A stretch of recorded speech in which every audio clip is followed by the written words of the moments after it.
I'll have a few answers for you.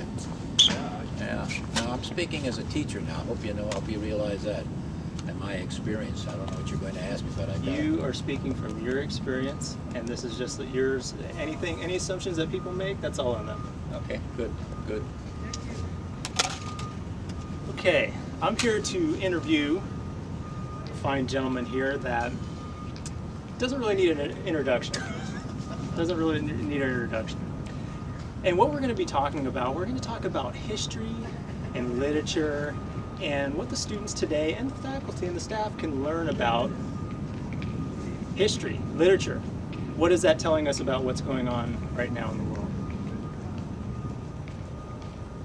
So why don't you go ahead and tell us a little about yourself? Well, I taught high school for 38 years. When I was young, I dropped out of high school in 1944, and I preferred going into World War II rather than staying in high school because I wasn't satisfied with what I was getting or not getting. And well, married late in life, 28. I've got 4 children, lovely wife. My children are all in their 40s now. I have 1 grandchild. That's about it for me in a nutshell. I was an orphan when I was 4.5 years old, but other than that, my life has really been wrapped around education after I got serious about it. I'm a USD graduate twice, 1960, 1974. I'm on the USD board, alumni board. That's just about it. Excellent. What do you think about the current climate of college campuses?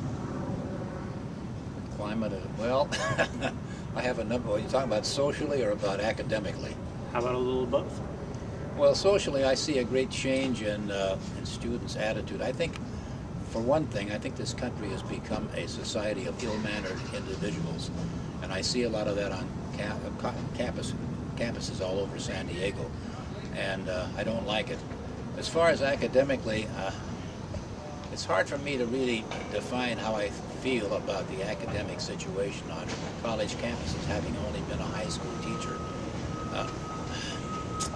I don't know how to put this, but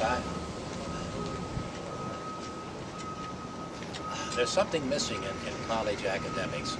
I don't know if it's ethics. I don't know if it's improper instruction. I don't know if it's youngsters who should not be in college going to college.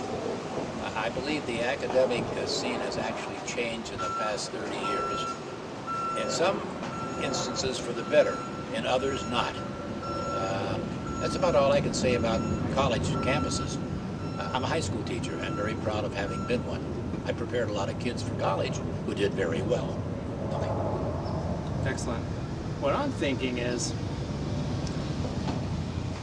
colleges, doing consulting here on campus, colleges need to get back to the hotbed of creativity and ideas, because that's where it's supposed to be fresh. That's where it's supposed to be in it. Because how can we pave the pathway to them to get into corporate America when this is the time when you have a lot of freedom and you have a time to find yourself?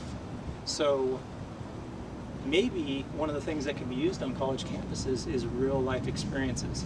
Actually being able to apply some of the things that they're learning so we can test them, so when we get out of college we have momentum and we're not trying to, as a 10th year senior, we're not trying to find our major.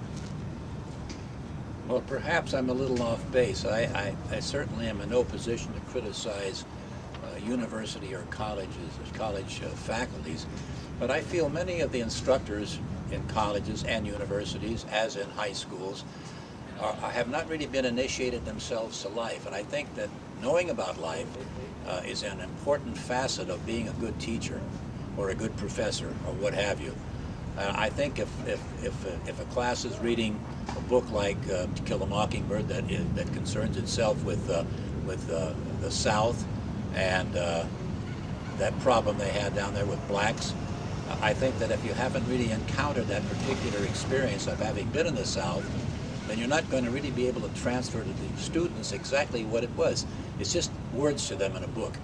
If you can't bring your own life in as a real, how could I say this, as an adjunct to what they're reading, I think the reading is worthless.